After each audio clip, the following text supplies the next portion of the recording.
اب کون سا دین انگریز کے سامنے رکھو گے؟ یزید والا دین، بنو امیہ والا دین؟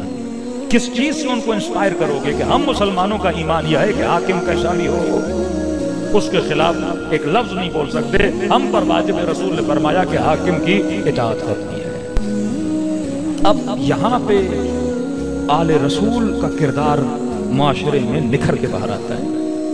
ایک ایسا معاشرہ جو گند اور بدبو سے بھرا ہوا معاشرہ ہے، اس معاشرے میں خدا ایک نور کی کرن، ایک ہدایت کا راستہ نکال رہا ہے حسین ابن علی کی صورت میں۔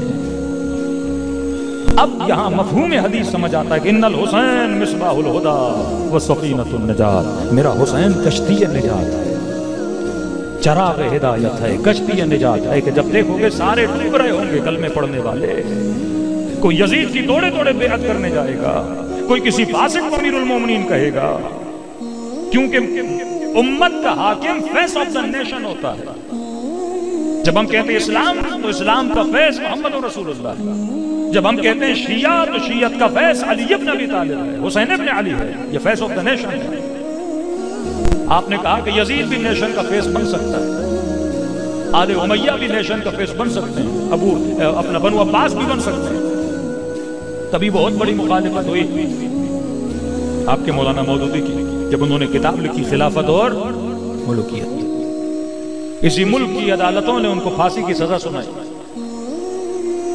غالباً جنرل ایوب کے زمانے میں۔ پھر وسادت کی شیعہ علماء نے،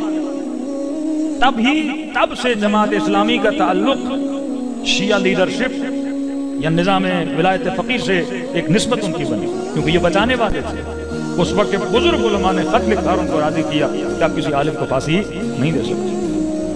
کہ آپ نے خلافت اور ملوکیت مطلب آپ نے دو نظام بتا دیے، ایک ملوکیت کا نظام، خلافت مطلب اساس احادیث کا انکار کر دیا۔ ان کا تو عقیدہ یہ تھا الملک لمن غلب، جس کے ہاتھ میں بھی ملک ہوگا اس کا غلبہ ہوگا وہ خلیفہ ہے۔ آپ نے تقسیم کر دی کہ 4 خلافتیں تھی، آگے سارا کیا تھا؟ بادشاہتیں تھی۔ اب سوال ہے کہ بادشاہ کی اطاعت واجب ہے کہ نہیں؟ یہاں پہ امام حسین ایک ریڈ لائن کھینچی، جسے کہتے ہیں آئیڈیالوجی آف امام حسین علیہ السلام۔ جس نیٹ ورک کا آپ شیعہ حصہ ہو، ہم نے کہا نہیں، ایک فکر یہ بنی کہ حاکم کوئی بھی ہو اس کی اطاعت کرو، مفلوج فکر، ایک ایسی فکر جو ظلم کو برداشت کرے، ایک ایسی فکر کہ حاکم جو کرتا جائے یہ چپ رہے کیونکہ حاکم ہے، میں نے کچھ بھی نہیں کہنا۔